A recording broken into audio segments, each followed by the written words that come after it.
এবার বর্ধমানের জামালপুরের সালিশি সভার নামে তৃণমূল নেতার দাদাগিরি। তৃণমূলের পার্টি অফিসে ডাকা সালিশি সভায় না যাওয়ায় মারধরের অভিযোগ উঠেছে তৃণমূলের অঞ্চল সভাপতি আজাদ রহমানের অনুগামীদের বিরুদ্ধে। মুখ্যমন্ত্রীকে চিঠি লিখে অভিযোগ জানাচ্ছেন আক্রান্তরা। বিবাহ বিচ্ছেদের মামলার নিষ্পত্তির জন্য তৃণমূলের পার্টি অফিসে সালিশি সভায় ডেকে পাঠানো হয় দম্পতিকে, কিন্তু আদালতে মামলা চলায় সালিশি সভায় না যাওয়ায় বাড়িতে ঢুকে মারধর করা হয়েছে বলে অভিযোগ।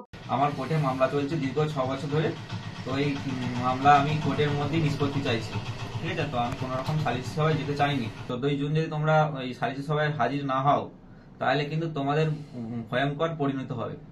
আজাদ রহমানের দলের ছেলেরা আমাকে মারধর করে এবং আমার গলার পা দিয়ে দাঁড়িয়ে থাকে।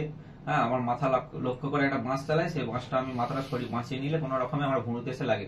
সালিশি সভা নয়, পারিবারিক বিবাদে এই ঘটনা ঘটেছে, এমনটাই দাবি করেছেন অভিযুক্ত তৃণমূল নেতা। আহতদের উদ্ধার করে হাসপাতালে নিয়ে যায় পুলিশই। আক্রান্তরা থানায় অভিযোগ দায়ের করেনি বলে দাবি করেছে পুলিশ। যদিও আক্রান্ত দম্পতির দাবি, পুলিশ অভিযোগ না নেবায় সরাসরি মুখ্যমন্ত্রীকে চিঠি লিখে অভিযোগ করেছেন। অভিযোগ জানিয়ে চিঠি পাঠানো হয়েছে ডিএমএসপি কেও। শাহনারা বিবিকে আমি চিনি না, আমি চিনি বসির বলে ছেলেটাকে।